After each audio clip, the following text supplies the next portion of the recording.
손가락을 넣어서 이렇게 한 바퀴, 두 바퀴. 왔구나. 왔구나. 역시 찌올림이 진짜 좋아요. 몸통까지 딱 올리면서 나온 붕어입니다. 왔구나.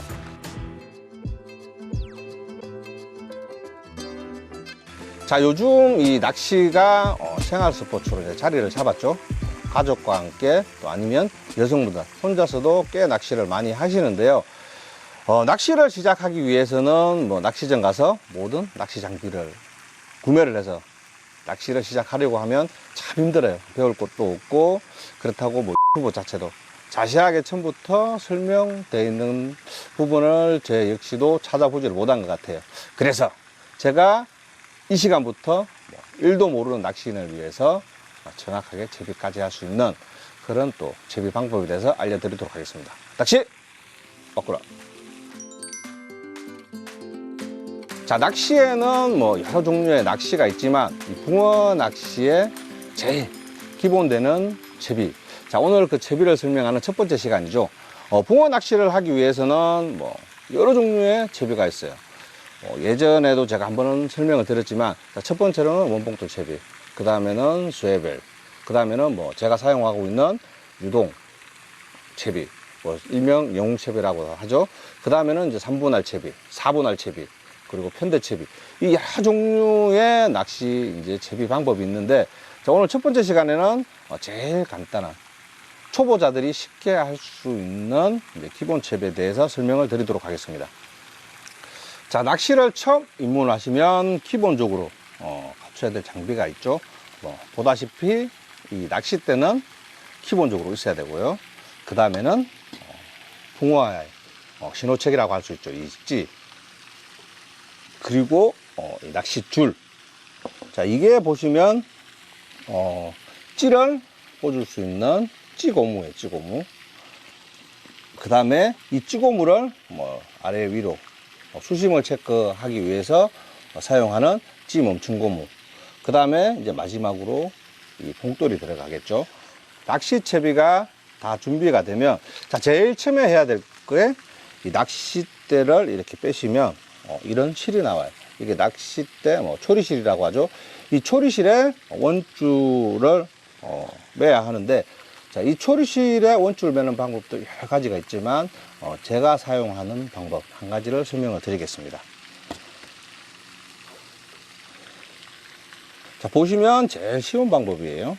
자, 원줄을 이렇게 원을 그리시면 돼요. 원을 그린 다음에 손가락을 넣어서 이렇게 한 바퀴, 두 바퀴, 세 바퀴만 돌리시면 돼요. 세 바퀴를 돌리시고, 보이시죠?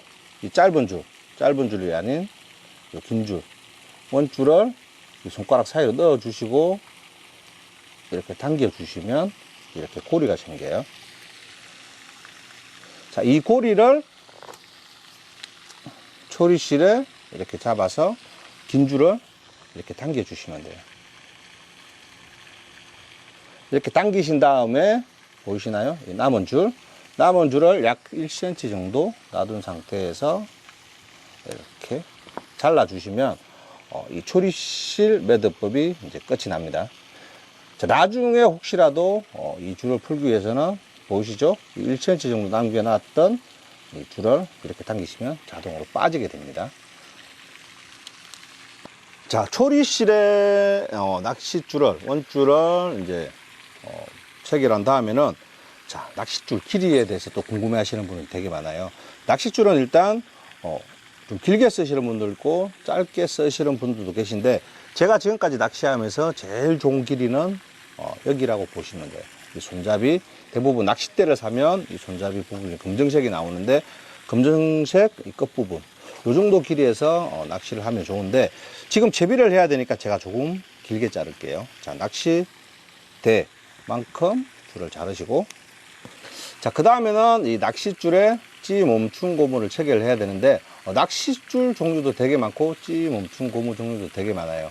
자, 이런 양어장에서 낚시를 할 때는 대부분 한 1호에서 2호 정도면 충분하다고 봐요. 초보자분들도 한 1.5호 정도면 충분히 낚시를 해도 뭐 줄이 터지는 경우가 없기 때문에, 자, 제가 사용하는 낚시줄이 예를 들어서 4호라면 이 4호 찌멈춘 고무를 사용하시면 되고, 1호줄을 사용하시면 이 찌멈춘 고무도 1호줄을 사용하시면 돼요. 이 보시면 이 부분 보이시죠? 자, 1호에서 1.5 사용할 수 있는 이 호수가 다 나와 있어요. 호수가 다 나와 있고, 줄도 여기 보시면 이제 몇 호 줄에다 다 표기가 되어 있기 때문에 이 제품은 이제 제가 사용하는 제품이고, 이제 촬영 때문에 잘 안 보여서 제가 4호줄 붉은 줄을 사용하고 있는데, 자, 찌 스토퍼 찌 멈춤 고무도 지금 4호에 맞는 제가 멈춤 고무를 준비를 했어요. 자, 찌 멈춤 고무 보이시나요? 이렇게. 자, 이렇게 체결을 하시면 돼요. 자, 좀 올려주시고. 자, 보시면 이 제품 자체가 이 멈춤 고무가 두 개가 되어 있어요. 이렇게. 한 번에 체결할 수 있는 거고, 또 다른 제품은 이 낱개로 하나씩 있는 제품이 있기 때문에, 하나씩 있는 제품은 두 개를 체결해 주시는 게 좋아요. 뭐 저 같은 경우에 한 번만 넣어도 이 두 개의 찌 멈춤 고무가 들어가기 때문에 이 제품을 사용하고 있고, 자, 보이시죠? 이 찌 멈춤 고무를 첫 번째 하나를 끼워 주시고, 그 다음에는 찌를 꽂을 수 있는 찌 고무를 체결을 해 주셔야 돼요. 자, 찌 고무를 보시면 이렇게 다 구멍이 있어요. 이렇게 찌 고무를 체결을 해 주시고, 그 다음에 또 찌 멈춤 고무를 하나를 체결을 해 주셔야 돼요.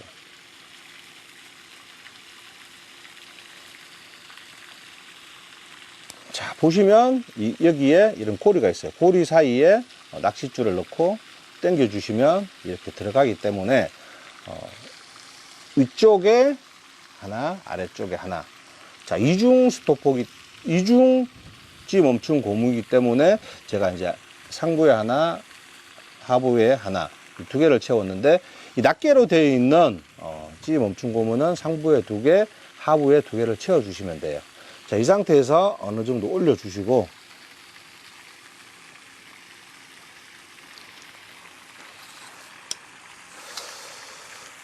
그 다음에는 보이시나요? 제가 낚시 줄을 얼마나 길게 맬까 짧게 맬까, 그건 이제 본인에 따라서 다 다르겠지만, 제가 아까도 말씀드렸다시피 이 부분, 자, 한 뼘 정도 위쪽에, 자, 이 부분에 줄을 잡으시면 돼요. 자, 이 부분을 잡으시고 약간만 이렇게 접어서 표시를 한번 해주시면 됩니다. 자, 이 부분을, 자, 원을 이렇게 그려주시면 돼요. 원을 그리시고 이 원을 한 바퀴 반 정도만 이렇게 돌려주시면 돼요. 아니면 한 바퀴만 돌려줘도 되고, 이 상태에서 이 끝부분을 이 원 사이로 넣어주시면 돼요. 원 사이로 넣어주시고 이렇게 당겨주시면 여기에 이제 매듭 부분이 생겨요. 자, 이 매듭 부분에서 약 한 5mm 정도만 두시고 이렇게 잘라주시면 되고요. 자, 이 상태에서 바로 이렇게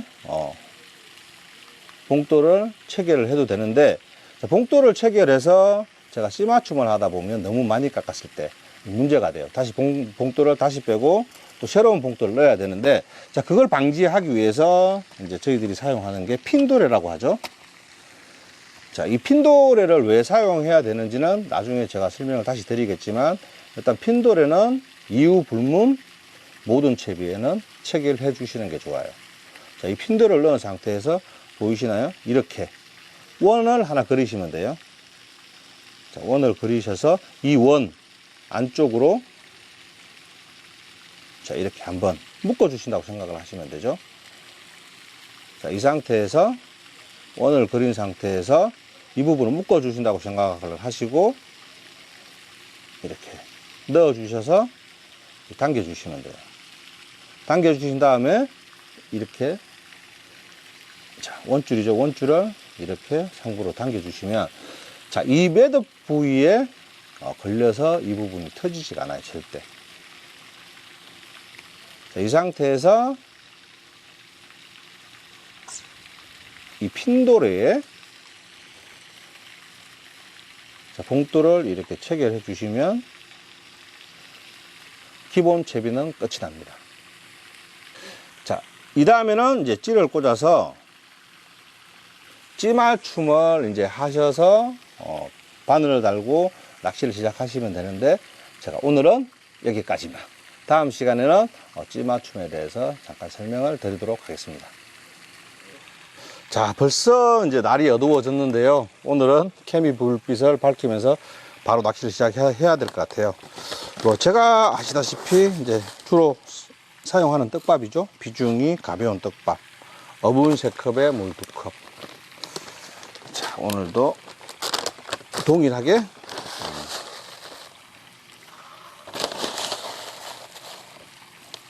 어분 3컵에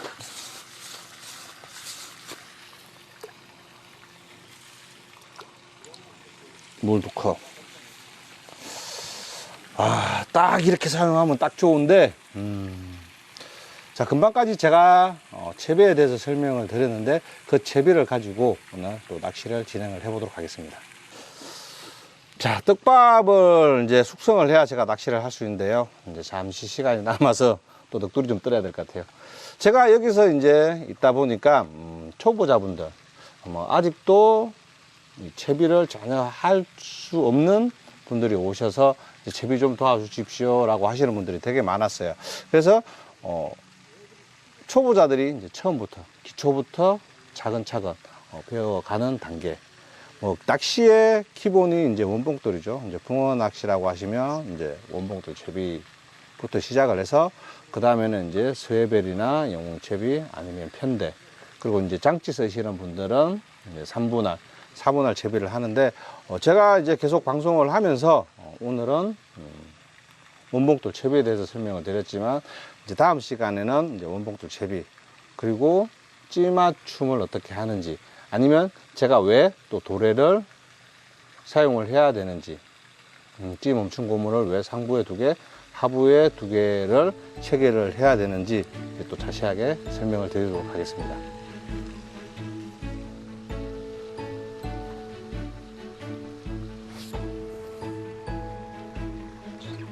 왔구나.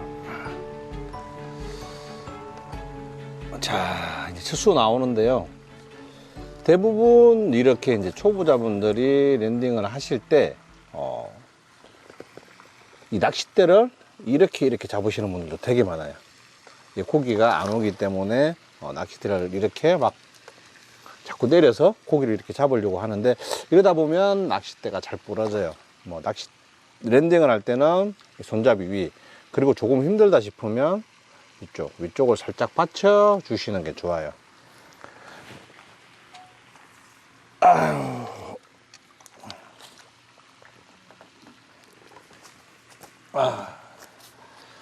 자, 오늘 첫 수 나왔네요. 첫 수.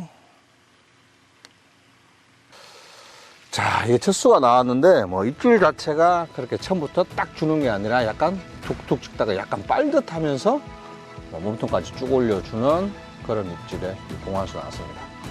맞구나. 자, 입질 파악이 대부분 이제 찌 자체가 이 바닥 낚시죠. 바닥 낚시를 하다 보면 대부분 이제 찌가 올린다고 생각을 하시면 돼요. 근데 이제 낚시를 하다 보면 찌를 이렇게 이쁘게 빼올려 주는 게 아니라 빨고 들어가는 입질, 그리고 이렇게 찌를 올리는 입질. 근데 이런 양어장에서 낚시를 하다 보면 찌가 한 2~3마디 올라오면 챔질을 하시는 게 좋아요. 그러면 이제 붕어를 낚을 수가 있는데, 이제 저처럼 이제 찌 올림을 보기 위해서는 이제 조금 더 기다려도 되는데, 대부분 붕어를 낚기 위해서는 이제 찌가 약간 한 2목, 3목 이 정도 올라왔을 때 챔질을 하거나, 입질이 약할 때에는 정말 한 이만큼 올라올 때도 있어요. 반마디 정도 올라올 때도 있는데, 그 낚시를 하시다 보면 그 챔질 타이밍이 나와요. 얘네들이 이렇게 반마디든 한 마디든 올릴 때 중하게 이렇게 살짝 들어주는 입질이 있어요. 이렇게 툭 치고 붕어들이 몸짓에 의해서 이렇게 툭툭 이렇게 올라오는 게 아니라 이제 중하게 쫙 이렇게 올려주는 그런 입질에 챔질을 해도 붕어가 나오기 때문에, 그 부분에 대해서는 이제 낚시를 하면서 조금씩 자기가 알아가는 게 훨씬 나아요. 제가 뭐 말로 설명하기는 조금 힘들고, 입질 자체가 뭐 모든 게 다 똑같은 게 아니라 입질 올 때마다 조금씩 다르기 때문에 낚시를 계속 하면서 챔질 타이밍을 찾아주시는 게 좋아요.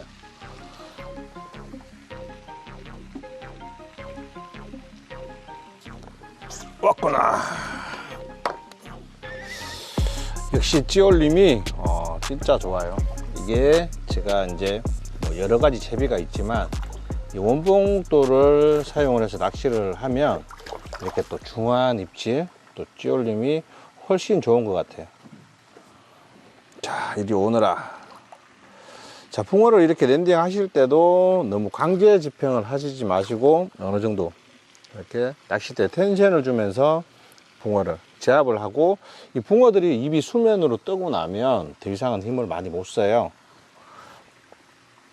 초장에만 이렇게 머리만 무리로 띄운다고 생각을 하시고, 강제 집행보다는 서서히 붕어가 움직이는 쪽으로 반대편으로 낚싯대를 세워서 붕어 머리만 살짝 돌려주시고, 무리로 이제 붕어의 입만 띄우면 얘네들이 힘이 빠지기 때문에 굳이 뭐 강제 집행을 하실 필요는 없을 것 같아요. 자, 이 랜딩을 하다가 좀 큰 고기가 잡힌다, 힘이 좋다고 해서 또 강제로 이 집행을 하다 보면 낚싯대가 부러지거나 채비가 터지는 경우가 있어요. 뭐 그런 것보다는 약간 이제 예를 들어서 큰 붕어들이 오른쪽으로 가면 낚싯대를 왼쪽으로 돌려서 머리만 살짝 돌려주신다고 생각을 하시면 돼요. 그러면 얘네들이 또 좌측으로 쭉 차고 나갈 때 오른쪽으로 낚싯대를 이렇게 돌려주시면, 붕어들 머리 방향만 바꿔주시면 어느 정도 이제 서서히 힘이 빠지면서 수면으로 오르죠. 수면으로 오르고 나면 얘네들이 이제 힘을 많이 쓰지는 않아요. 그렇기 때문에 머리만 수면으로 띄워주시면 돼요. 그래도 보셨죠? 이 멋진 찌올림, 몸통까지 딱 올리면서 나온 붕어입니다. 왔구나.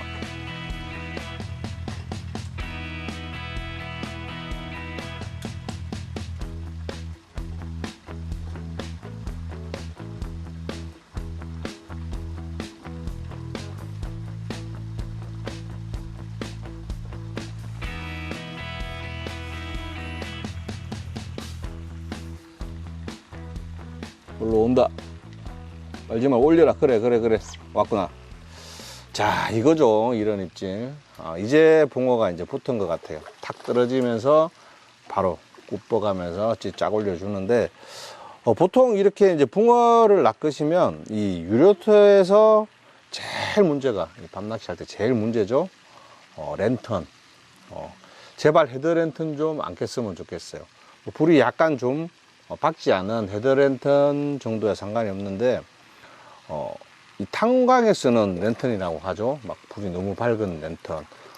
제가 쓰고 이 랜딩을 하고 이렇게 붕어를 낚기에는 참 편한데, 상대방에서는 그 불빛이 상당히 불편해요. 그 불빛 때문에 싸움도 많이 나고 하는데, 뭐 굳이 이 랜딩을 해서 바로 앞에까지 올 때까지는 랜턴을 안 켜셔도 될 것 같아요. 랜턴 자체가 요즘에 이제 아래로 숙이고 각도 조절이 되기 때문에 낚시용 랜턴의 이게 각도를 아래쪽으로 숙여서 하면 상대방이 낚시하시는 분이 별로 안 불편하기 때문에 되도록이면 밝은 랜턴보다 이렇게 낚시용으로 나온 각도 조절이 되는 바로 이제 내 앞쪽에서만 켤 수 있는 그런 랜턴을 꼭 사용해 주시는 게 좋아요.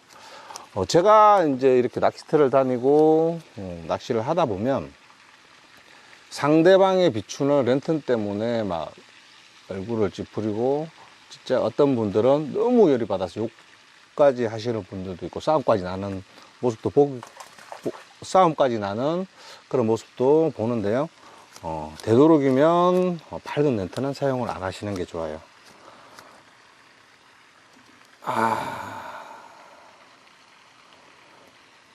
자, 그래도 이 붕어는 제게 또 찌올림까지 딱 안겨준 붕어입니다. 착 떨어지자마자 바로 약간 살짝 꾹뻑했다가 쫙 올려주는 입질. 그래도 멋진 입질에 또 붕어가 나왔습니다. 맞구나.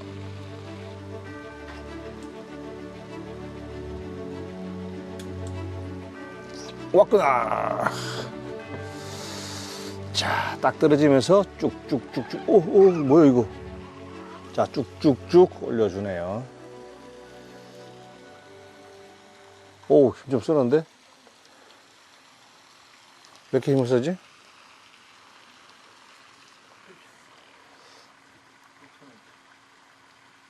야, 사이즈가 상당히 크구나. 교통사고죠. 자, 꼬리 같아요, 꼬리.